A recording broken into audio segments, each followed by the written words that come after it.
want to try the flower technique again because I have a mold which is about 12 inches in diameter, and yeah, I want to do a clock face with that, with the flower technique. And because I have a hard time doing this, I'm trying this with some coasters and see how they work. Um, yeah, I hope you have fun watching, and yeah, bye bye. So this is the mold that I'm using today, and what I'm doing is I just put some clear resin in. I fill the mold up to about half of the capacity of those crevices, and yeah, here I take some painter's tape and take some lint and some glitter off that are seen in there. So what's important when you make flowers is that you have to wait till the resin has a certain temperature. With my resin, this is from Dipoxy, the 2K700. It is this about 40 degrees Celsius. And I leave it in the jug up to that temperature, and then I'm dividing it onto the coaster mold. And when you do that, the temperature will drop a little bit. So I wait just a little bit longer to do so.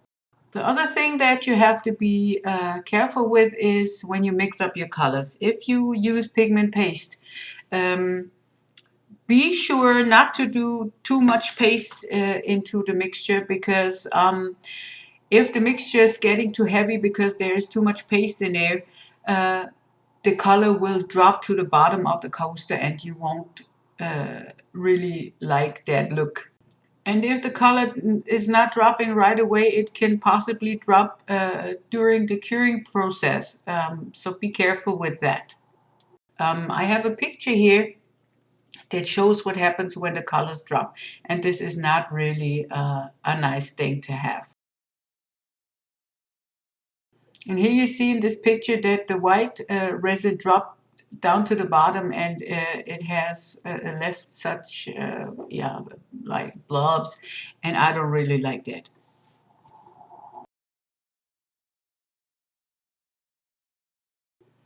I got rid of the bubbles and everything that was in there when there was still was in there. And what I'm doing here is I'm just putting my colors down with my silicone brush. And yeah, this is not really for flowers, but I wanted to see what the coaster will look like if I put the colors down just like that in a kind of a stripy manner.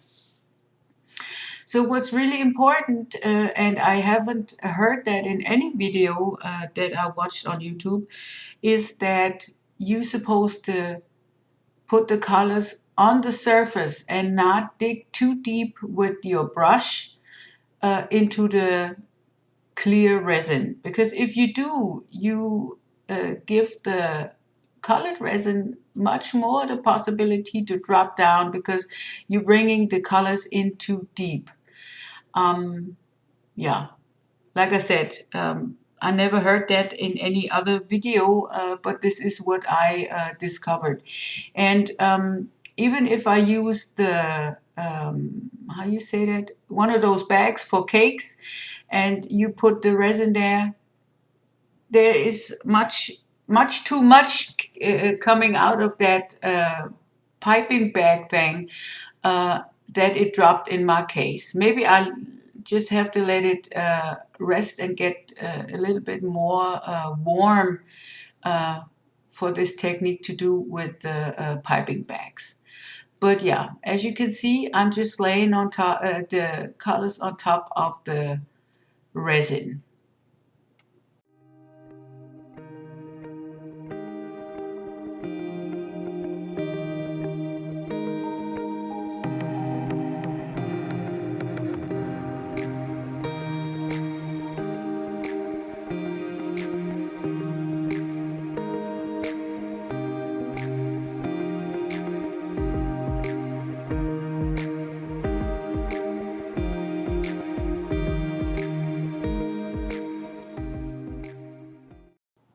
when I was finished at that time, I didn't like the looks of that, so I decided to swirl around in the coasters. And from the outcome of it, I have to say that I shouldn't have done this. But you know, next time will be next time, and I might not do that anymore.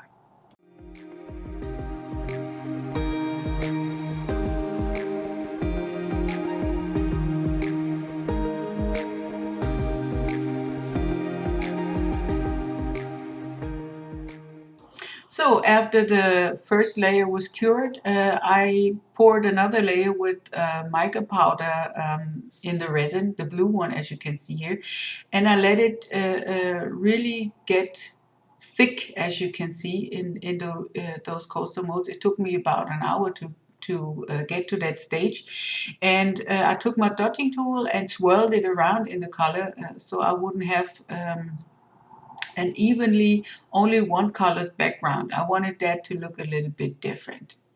And as you can see, the green and the gold stuff here for my next project, I used some gold leaf in green and in gold, and it flew all over the place. So to the coasters too. So yeah, what you gonna do?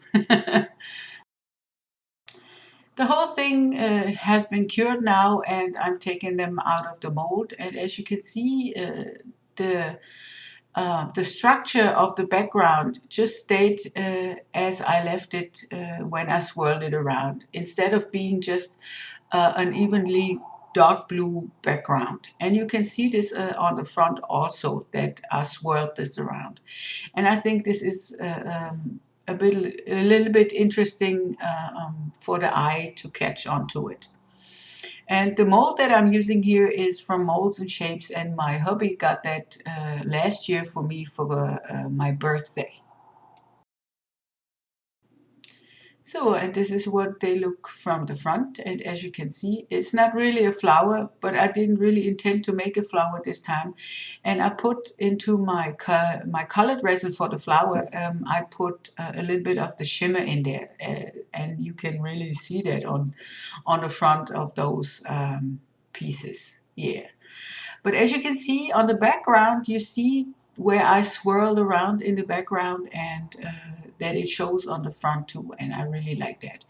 So the effect did work, as you can see, even though they are not flowers. And the next thing I will do is I will make this clock face that I wanted to, and we'll see how that goes.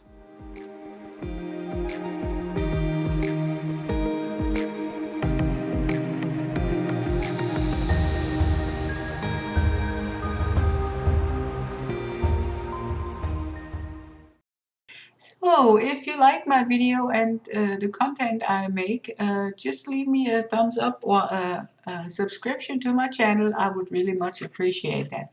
Thank you that you've been with me for this long, and I hope I'll see you on the next video. If you have any questions, just drop them in a box and I will answer them. Bye bye.